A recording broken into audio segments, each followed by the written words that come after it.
it has been an absolute whirlwind. We didn't know each other at all, and we just bit off a massive ambition. And you have a large pharmaceutical company, 80,000 employees, and a growth stage digital health technology company with roughly 300 employees.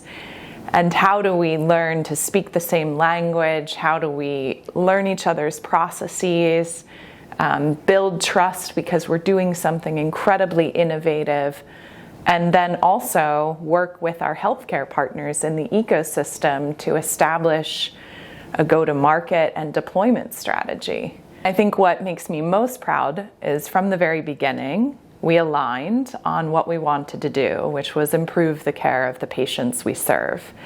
And that these digital platforms were a way to enhance the medical relationship between patient and provider. It wasn't a replacement, it was an enhancement. So we needed to be trusted by patients, trusted by providers, and almost in the back end, just improving that relationship with the end goal of driving better outcomes for patients. And now we are going live in the US with our asthma platform by the end of the year, with a pipeline of other healthcare partners for 2023, which is extremely exciting. We've completed a virtual ward solution in partnership with some of the clinical folks in the NHS that will hopefully align to the NHS's virtual ward efforts across multiple disease states. But of course, we focused on COPD to start. And we're looking at expanding across multiple geographies. So we started with quite a bold ambition. Many people would say, wow, that's a boil the ocean approach. But I can honestly say it's people that made that dream a reality, and I couldn't be more proud of the organizations and sitting here at the end of 9 months, seeing what we've accomplished. So the pharmaceutical industry as one of the major players in the healthcare ecosystem has had to shift in its approach to engaging with patients and providers over the last few years, especially because of the COVID pandemic. Patients weren't going in to see their providers. Our teams weren't able to connect with providers because we weren't able to go into those settings. And as healthcare moved to more digital centric, and we've been talking about this digital revolution in healthcare, I don't know, at least 5 years, but more like 10 years, and we just haven't really seen that kind of match that triggered the explosion of innovation. And I think that ended up being COVID. We saw a massive rise in telemedicine, but now we're also seeing a drop in telemedicine because that's only one point solution. That's not actually providing the full patient-centered platform from a disease management to a telemed to a medication management, ongoing education, connection with other patients, you name it. So as a pharmaceutical company, our core customers are patients and providers. And how do we translate the phenomenal clinical research we do to build guideline-based therapies, clinical pathways for patients that demonstrate clinical outcomes, improvement in clinical outcomes? How do we translate that into clinical practice? And so there's been a lot of effort internally, and you'll see this across the pharma industry, of digital is the path to do that. So do we build a core capability where we then become the manufacturer of these digital therapeutics? I know AI and machine learning is very big in the space to identify populations at risk for progression of disease.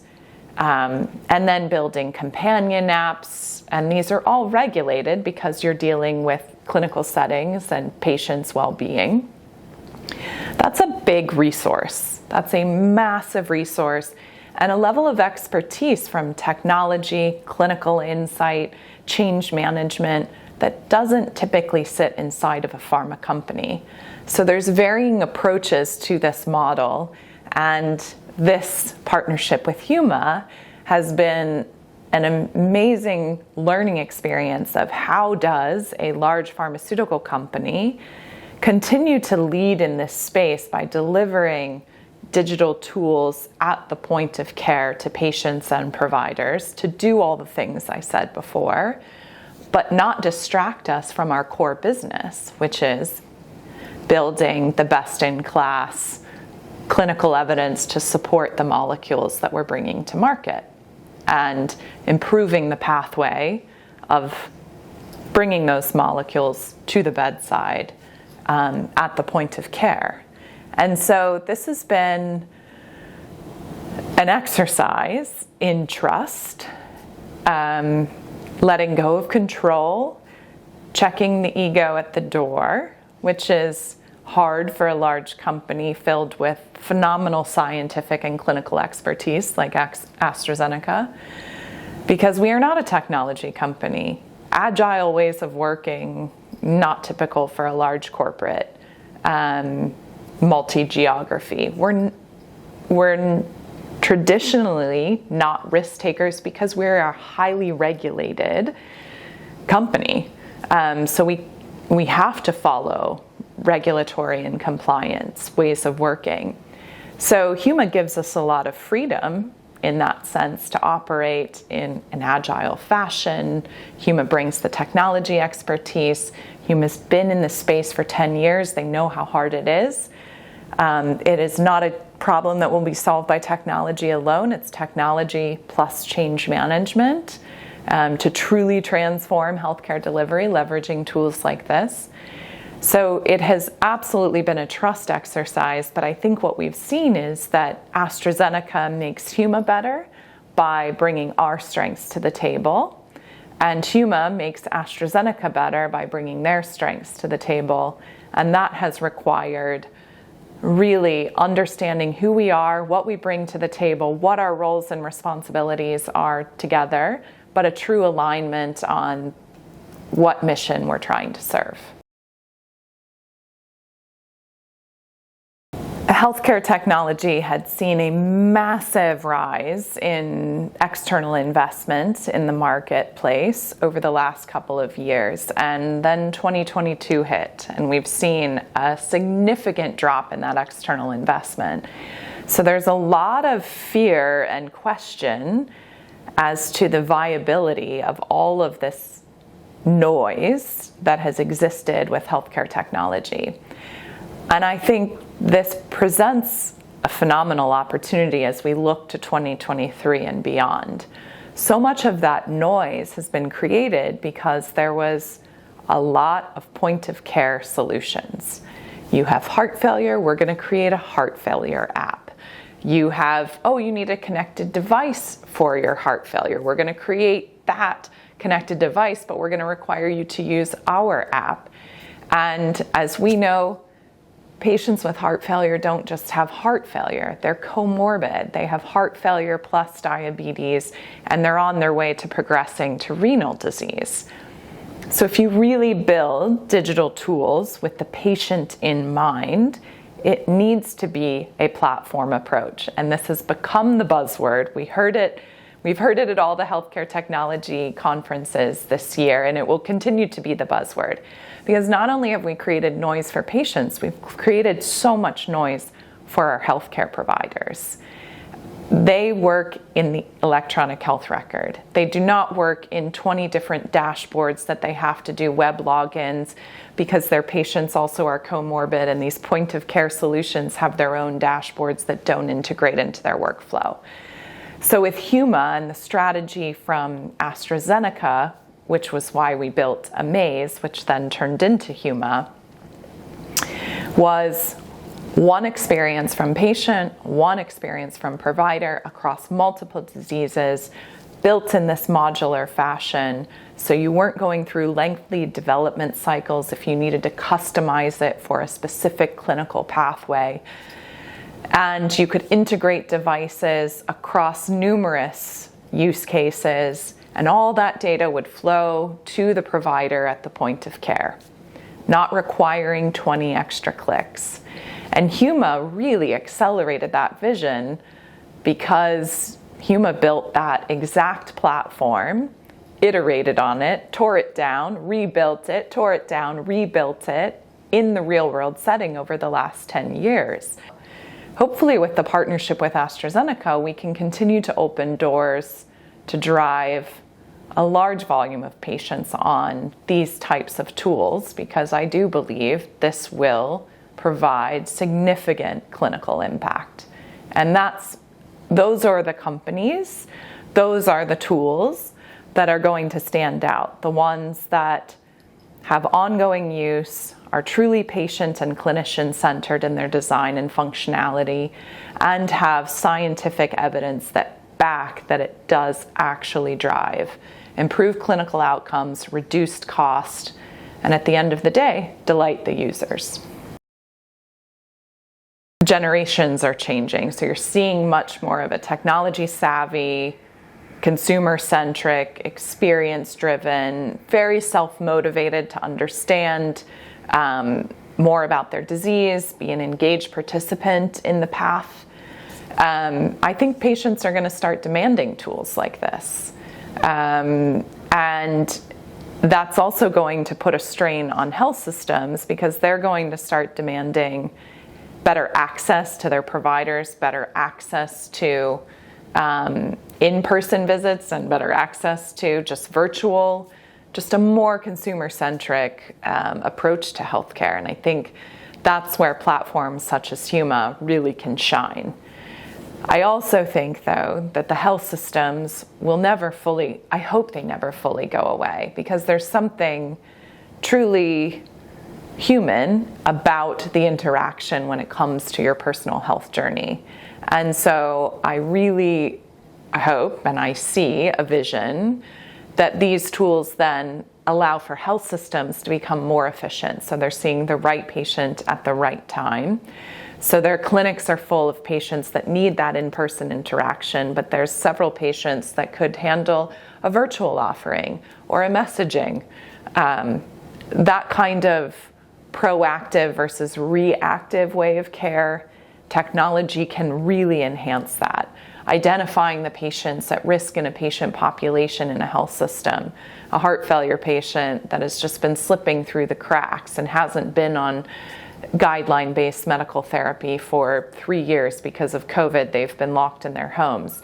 We can deploy algorithms across a large data set to identify those patients, shine a light on them, bring them into the clinic, and then maintain them on a digital platform where they're getting that kind of personalized care without putting burden on the healthcare system.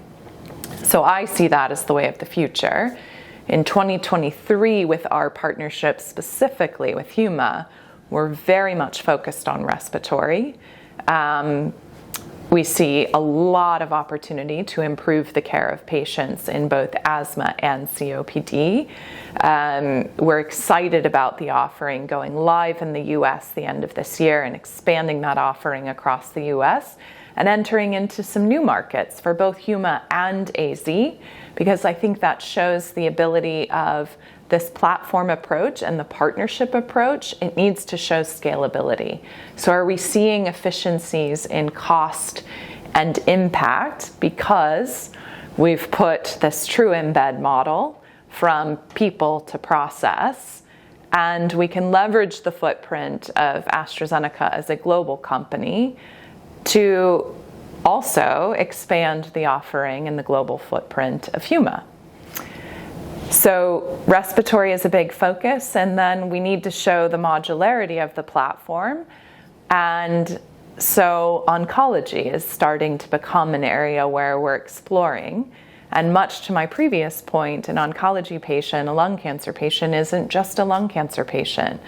They have diabetes and they have hypertension. So they're going to want a technology platform that serves all of their health journey. And their oncologist ends up managing their hypertension as well as their cancer therapy. So they're going to want that clinical data as well. So again, I think that's where Huma can really shine in the way that it's been built. And I'm excited about getting into that specialty care space. Critical features of success in partnerships come down to, number one, trust. If you don't have trust, you're not going to be able to do anything together. And to build trust, that means you have to have an alignment to the vision. And honestly, checking your ego at the door. We don't know what we don't know. There's still, health, like I've talked about before, healthcare technology investment has exploded over the last several years. Big tech has been trying to solve this. Pharma's trying to solve this. Health systems are trying to solve this. And the startup space is trying to solve this. And payers are trying to solve this. And we haven't really moved the needle. We haven't transformed healthcare delivery leveraging technology.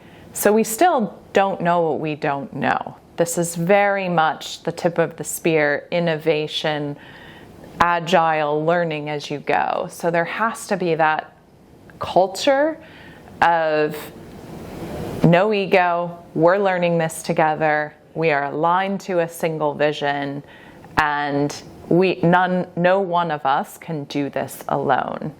And I think that's, at least in my role over the last 9 months engaging with Huma, it's what I've really tried to cultivate. And I think it's really set us up for success. I also recognize, AstraZeneca, we're a large pharmaceutical company. Huma can't solve all our problems. It is no one solution, but Huma also has that partnership point of view as well. Huma knows that they bring a certain piece of the puzzle, but it requires multiple pieces working together to deliver that, beautiful picture in the end.